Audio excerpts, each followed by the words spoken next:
Okay, welcome back to the deep dive. Today, we're plunging headfirst into, well, the messy intersection of high art and everyday life. We're asking why a Stradivarius in a subway station might get you nothing but blank stares. Yeah, and we're not talking gentle analysis here.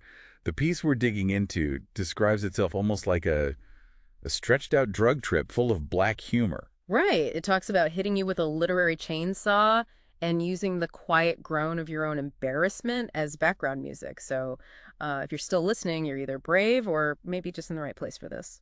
Definitely. And it's exactly that kind of, let's say, provocative style from the author Stephen Pinkwart that makes this piece so compelling. It tackles that jarring gap between what we think is meaningful art in our little circles. And what actually lands or completely fails to land out there in the gritty real world.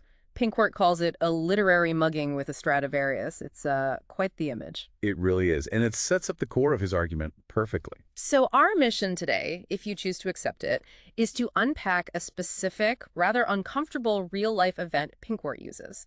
It involves the famous violinist Joshua Bell, disguised, basically playing his heart out on a priceless violin in a DC metro station. To almost no reaction. Exactly. We're going to dissect this whole subway scenario to see what it tells us about art, about audience ignorance, and maybe about the desperate lengths creators go to just to get noticed, or perhaps not noticed in this case. Okay, so picture this. It's 7:52 a.m. on a Friday. You're heading to work. The air smells faintly of, well, Pinkwart doesn't mince words. Piss and cheap perfume. Maybe a hint of giving up. Ugh, grim. And there's this guy playing a violin worth, what, $3.5 million, a genuine Stradivarius, but he's disguised. Beanie, hoodie. Pinkwart says he looks like a mediocre street junkie with musical dreams and mommy issues. Ouch. Talk about contrast. World-class musician, priceless instrument versus this utterly mundane, even kind of grim setting. And the public's reaction. Over 1,000 people walked by.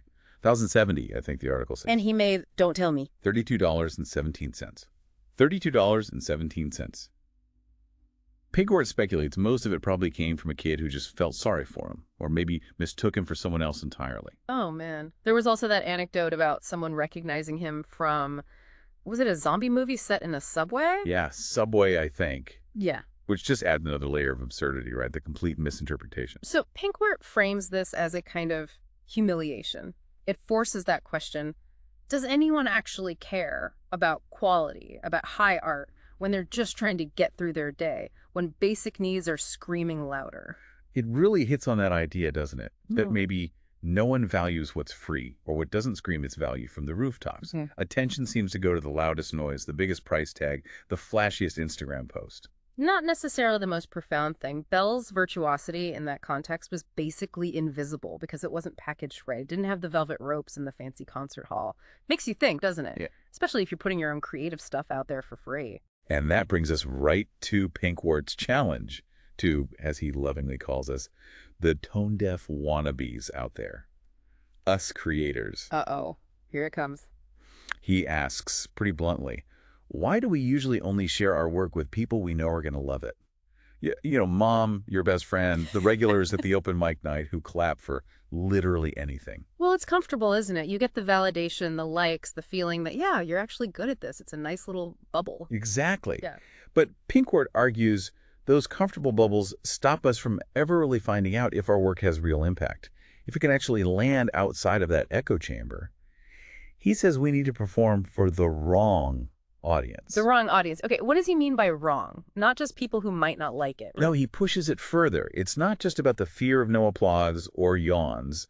It's about the potential for your work to trigger something strong, maybe even uncomfortable, or as he puts it, traumatic in someone. And then what do you do with that reaction? Right. As the creator, do you run? Do you engage? Do you crumble? That's, that's a heavier question. It really is. Yeah. And to make this point, let's say unavoidable, Pinkwart offers these 3 slam tips. They're not gentle suggestions. They're more like creative confrontation tactics. Okay, I'm intrigued and slightly scared. Lay them on me. Tip 1. Take a piece about menstruation, something really visceral, and read it out loud to your boss in a company meeting. Oh, God, no. Yes. He even suggests a line comparing the uterus writing more blood stories than a tax return. The goal, according to Pinkwart, make the boss's face turn red. Confrontation achieved. Wow. Okay. That's bold. What's next? Tip 2. Write about toxic masculinity and perform it for your dad.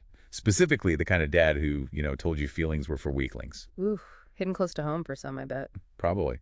Pinkwart suggests lines contrasting opening beer bottles with teeth versus struggling to open up emotionally, the possible reactions. He lists everything from the dad storming out to maybe crying or even potential applause from others who recognize the dynamic. Okay, that one feels potentially explosive. And the third? This one's maybe the most pointed. Write about sexuality and shame, and deliver it directly to the ex-partner who once called you too open. Oh, the personal attack angle. Nice. Yeah, really twisting the knife, highlighting the hypocrisy, maybe loving the body but shaming the words. Pinkwart even jokes, or maybe he's serious, that this performance might necessitate therapy for the ex, obviously. These are definitely not your standard writing prompts. They're designed to provoke, to force a reaction, to make the text more than just literature on a page. Exactly. It's about breaking out of that safe space and actually colliding with the world, with people who aren't prepared or inclined to just passively receive your art.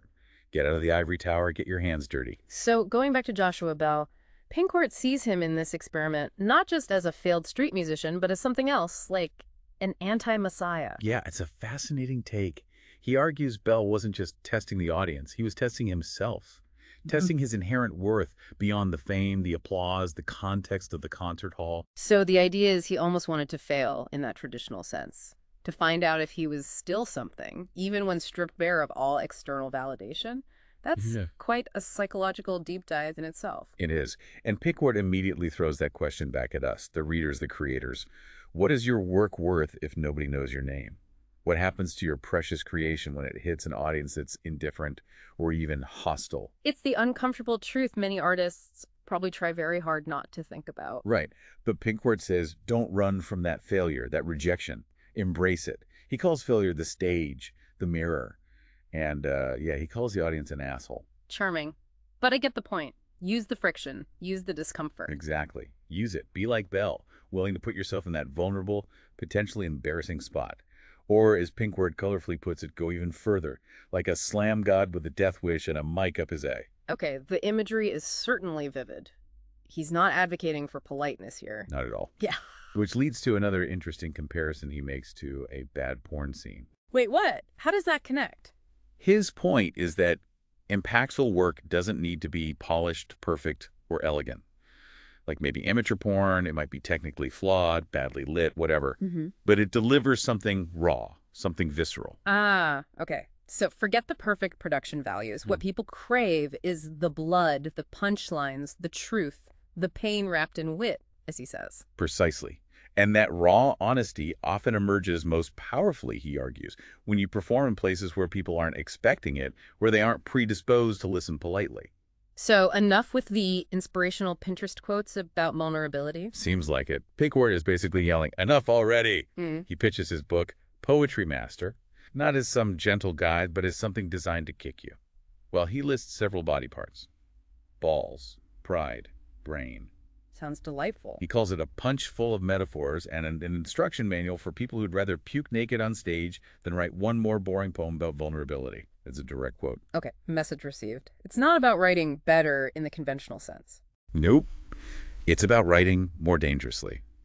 Seeing the stage, or wherever you share your work, as a battlefield. And you're the weapon. Or maybe just the slightly malfunctioning ammunition. So the final command is? Pretty clear. Go, get on the subway, read your damn poem, then come back, clap back, and finally, stay wild. No gentle encouragements here. If you wanted a hug, you tuned into the wrong deep dive. Definitely a call to, let's say, creative arms, or maybe just creative discomfort. So the final thought we want to leave you with, listener, is drawn straight from this. Where is your personal subway station? Yeah, what's that place or that audience that makes your stomach clench just thinking about sharing your real, unfiltered work with them? And then ask yourself, what would actually happen if you dared? If you got up there and performed anyway? Might be a disaster. Might be something else entirely. Food for thought. Until next time, stay wild.